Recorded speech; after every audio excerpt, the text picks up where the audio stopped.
সামনে new year, আর new year মানে একটি স্পেশাল কিছু। আমার সবচেয়ে প্রিয় ডেজার্ট, নরম ক্রিমি আর কফির হালকা গ্রানে ভরা এই তিরামিসু। এক চামচ খেলেই মন ভরে যাবে।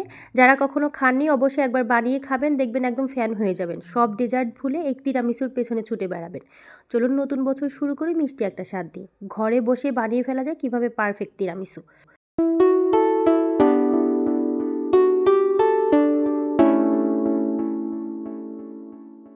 তো হ্যালো এভরিওয়ান, আসসালামু আলাইকুম। সকলে কেমন আছেন? আশা করি সকলে ভালো আছেন। আলহামদুলিল্লাহ আমি অনেক ভালো আছি।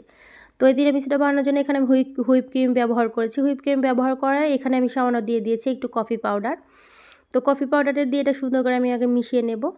মিশিয়ে নেওয়ার এটা যেমন বাসায় বানানো খুবই সোজা আর খুবই কম উপকরণে বানানো যায়। এটা একদম কোনো প্রকারে আগুন ব্যবহার করা বা সোলার ব্যবহার করার কোনো চাপ নেই। তো এরপরে এখানে কফি নিয়েছি। কফি নিয়ে এর মধ্যে টোস্ট বিস্কিট যেটা আছে, যেহেতু আমার কাছে ফিঙ্গার টোস্ট ছিল না, যার কারণে আমি এখানে নর্মাল যে আমাদের দেশের যে টোস্টগুলো পাওয়া যায় সেগুলো আমি মাঝখান থেকে ভেঙে নিয়েছি, নিয়ে বা একটা মোল্ডে সেট করে নিব। তো আমি এখানে দুই লেয়ার দিয়ে নেব। আপনার যে কয়েকটা লেয়ার হয় সেরকম করে দিয়ে নেবেন। প্রথমে আমি এটাকে টোস্টগুলো সেট করে নিয়ে উপরে আমি একটু হুইপ ক্রিমটা দিয়ে দেব। হুইপ ক্রিমটা দিয়ে দেওয়ার পরে এখানে আমি আরও একটা লেয়ার করে নিব। যেহেতু আমার মোলটা আরও একটু ফাঁকা আছে, আপনার যতটুকুন পারেন নিয়ে নেবেন। তো আমি বারবার এটা বলছি কেন, কারণ এই তিরামিসুটা একবার যদি বানিয়ে খান, অন্য দেশে আর যেতে হবে না, বাসায় বসে একদম বাঙালি ঘরোয়া স্বাদে এরকম তিরামিসু বানিয়ে নিতে পারবেন। আর একবার যদি এই তিরামিসুটা বাসায় বানিয়ে খান, আপনি দেখবেন যে সব ধরনের ডেজার্টের কথা ভুলে যাবেন, আমার যেটা বিশ্বাস আর কি। এরপরে আমি আরও একটা লেয়ার করে নিয়েছি। মোট আমার এখানে 2টা লেয়ার হয়েছে বাটি, মানে আমার মোল্ড অনুযায়ী।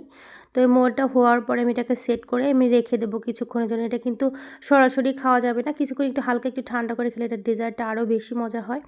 তো এরপরে আমি একটা চালনির ওপরে নিয়েছি কোকো পাউডার। তো আপনারা এখানে কোকো পাউডারটা দিলে কিন্তু টেস্টটা দিতেই হবে, তিরামিসুর জন্য 100%ই দিতে হবে।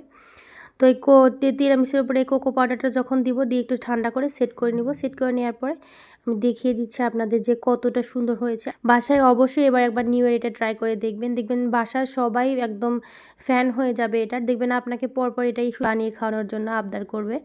তো বাসায় অবশ্যই একবার ট্রাই করবেন। আর যারা আমার ভিডিও দেখেন কিন্তু কোনো প্রকার লাইক কমেন্ট করে না, অবশ্যই একটা লাইক এবং একটা কমেন্ট করে দিবেন। আর ভিডিওটা যদি আপনাদের ভালো লেগে থাকে তাহলে অবশ্যই এই চ্যানেলটাকে সাবস্ক্রাইব করে দেবেন। তো দেখা হবে আরও একটা ভিডিও নিয়ে। আজকের মতো বিদায় নিচ্ছি। সকলে ভালো থাকবেন, সুস্থ থাকবেন। হ্যাপি নিউ ইয়ার সবাইকে এবং আসসালামু আলাইকুম।